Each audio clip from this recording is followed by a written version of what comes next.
ગાંધીનગરથી કૌભાંડી ભૂપેન્દ્ર ઝાલાની મોંઘી દાટ કાર પણ કબજે લેવાઈ છે। સાબરકાંઠામાં જુદી જુદી જગ્યાએથી 5 કાર કબજે કરાઈ। ભૂપેન્દ્ર ઝાલાની 3 કાર અને મુખ્ય એજન્ટ મયુરની 2 કાર જપ્ત કરાઈ છે।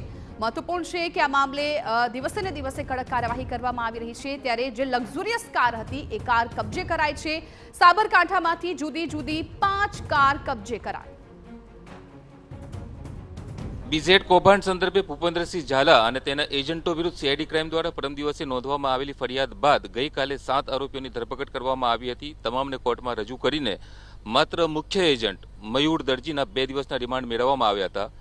રિમાન્ડ દરમિયાન સીઆઈડી ક્રાઇમના અધિકારીઓ દ્વારા મયુરની સતત પૂછપરછ કરવામાં આવી છે અને અત્યાર સુધી કેટલા કરોડનું કૌભાંડ આચરવામાં આવ્યું છે તે દિશામાં તપાસ શરૂ કરવામાં આવી છે। સાથે જ આ બંને દ્વારા એટલે કે ભૂપેન્દ્રસિંહ ઝાલા અને મયુર દરજી અને અન્ય એજન્ટો દ્વારા કેટલી સંપત્તિ વસાવવામાં આવી તેની પણ તપાસ શરૂ કરવામાં આવેલી છે।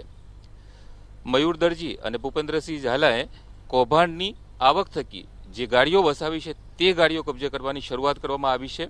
સીઆઈડી ક્રાઇમ દ્વારા ગઈકાલે ભૂપેન્દ્રસિંહ ઝાલાની 3 કાર અને મયુર દરજીની 2 કાર કબજે કરી છે।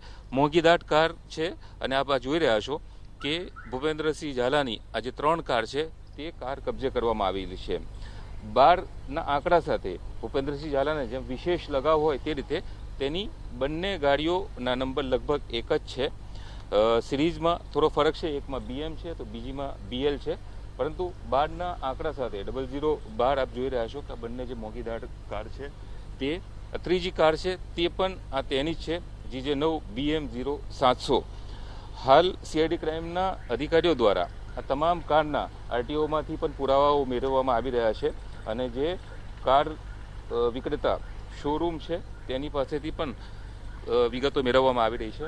આ 3 કાર છે તે ભૂપેન્દ્રસિંહ ઝાલાની છે, પરંતુ અન્ય જે 2 કાર છે ફોર્ચ્યુનર કાર અને જે હેરિયર કાર એ મયુર દરજીની છે, જેની ગઈકાલે ધરપકડ કરવામાં આવી હતી અને કોર્ટમાં રજૂ કરીને તેના 2 દિવસના રિમાન્ડ મેળવવામાં આવ્યા છે।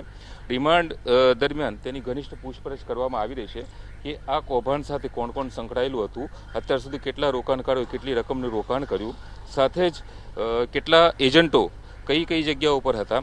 મુખ્યત્વે ઉત્તર ગુજરાતના અલગ અલગ જિલ્લાઓમાં ત્યાં આ જે ઠગ ટોળકી છે તેઓ પોતાની માયાજાળ પાથરેલી હતી।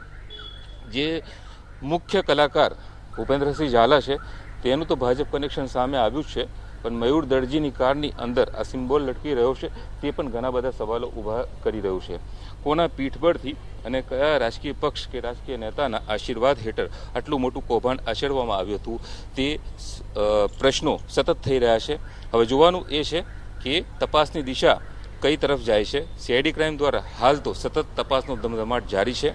અલગ અલગ જિલ્લાઓની અંદર જ્યાં પણ બીઝેડ ગ્રુપની ઓફિસો હતી ત્યાં પૂછપરછ કરવામાં આવી રહી છે, તપાસ કરવામાં આવી રહી છે અને આ ઓફિસો સાથે સંકળાયેલા જે લોકો છે, સ્ટાફ હોય અથવા તો એજન્ટોની જેની પણ વિગતો મળે છે તેઓની પાસેથી વિગતો મેળવવામાં આવી રહી છે।